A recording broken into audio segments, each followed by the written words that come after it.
নমস্কার বন্ধুরা, আশা করি আপনারা সবাই ভালো আছেন। আজ আমি আপনাদেরকে বানিয়ে দেখাবো নিরামিষ আলু আর ভিন্ডি দিয়ে সরষে বাটা দিয়ে চচ্চড়ি। তো চলুন দেখে নেবেন কিভাবে আমি ভেন্ডি চচ্চড়ি রান্না করি।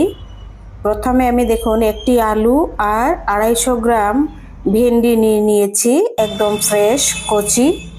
তো এগুলো প্রথমে ধুয়ে নিয়েছি।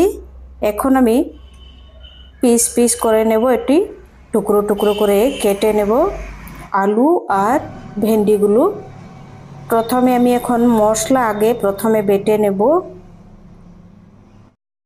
মশলা নিয়ে নিচ্ছি 4 চামচ দিয়ে 1 চামচ সাদা সরষে, এই যে সাদা সরষে। তারপর এখন নিয়ে নিচ্ছি এই 4 চামচ দিয়েই 1 চামচ কালো সরষে। তারপর 3টি ঝাল কাঁচা লঙ্কা, এই যে 3টি ঝাল কাঁচা লঙ্কা একসাথে এখন বেটে নেব। তারপর 2 চামচ সাদা তেলের মধ্যে এই যে একটি আলু কেটে রাখা, এটি ভেজে নিচ্ছি। প্রথমে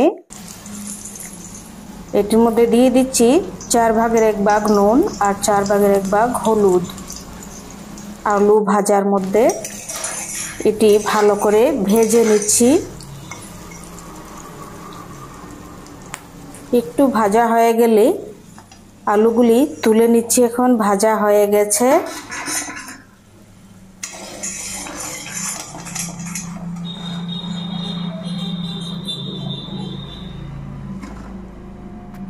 এবার এই তেলের মধ্যেই কেটে রাখা এই যে ভেন্ডিগুলো অল্প ভেজে তুলে নেব, বেশি ভাজবো না, অল্প ভেজে তুলে নিচ্ছি।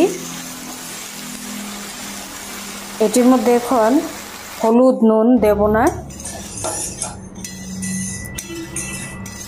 আলু ভাজার যে তেল এটির মধ্যেই ছিল হলুদ আর নুন, এই তেলের মধ্যেই হয়ে গেছে ভাজা, তুলে নিচ্ছি। এখন 1 চামচ তেলের মধ্যে দেখুন 4 ভাগের 1 ভাগ কালো জিরা ফোড়নে দিয়ে দিচ্ছি। তারপর দিয়ে দিচ্ছি একটি কেটে রাখা টমেটো। এখন দিয়ে দিচ্ছি হাফ চামচ নুন, হাফ চামচ হলুদ, হাফ চামচ কাশ্মীরি লাল লঙ্কা পাউডার। এটি এখন 3-4 মিনিট একটু ভেজে নিচ্ছি টমেটো।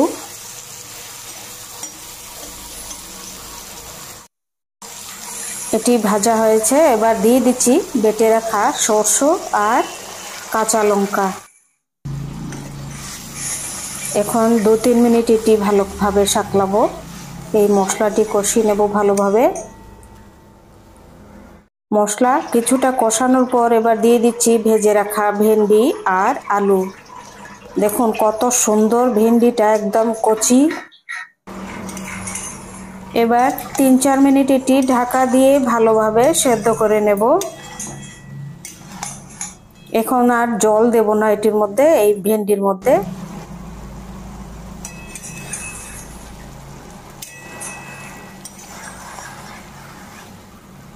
এখন 4 মিনিট আমি এটি ঢাকা দিয়ে সেদ্ধ করে নেব।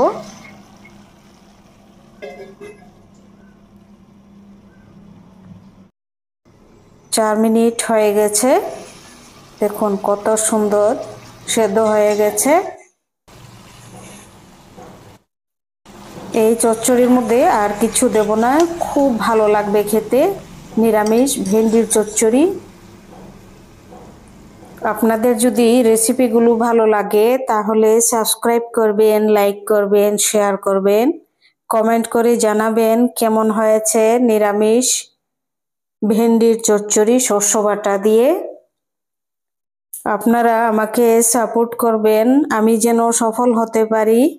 আমি খুব সমস্যায় ভিডিও বানাই, আপনাদের কাছে ডেইলি আমি অনুরোধ করছি। আর ভিডিওটি স্কিপ করবেন না, তাহলে আর আমি সফল হতে পারবো না।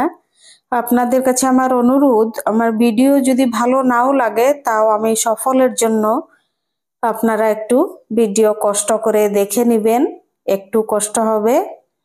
তো কষ্ট করে আমার রেসিপিগুলো দেখে নেবেন, স্কিপ করবেন না। আর এই ভিডিও, এই যে সবজি, এগুলো গ্যাস, তেল, মশলা ওগুলো খুব কষ্ট করে কিনে আমার জোগাড় করতে হচ্ছে। তো আপনারা ভিডিওটি স্কিপ না করে ফুল ওয়াচ করবেন, তাহলে আমি সফল হব আর আপনাদের কাছে চিরকৃতজ্ঞ থাকব। নমস্কার, সবাই ভালো থাকবেন।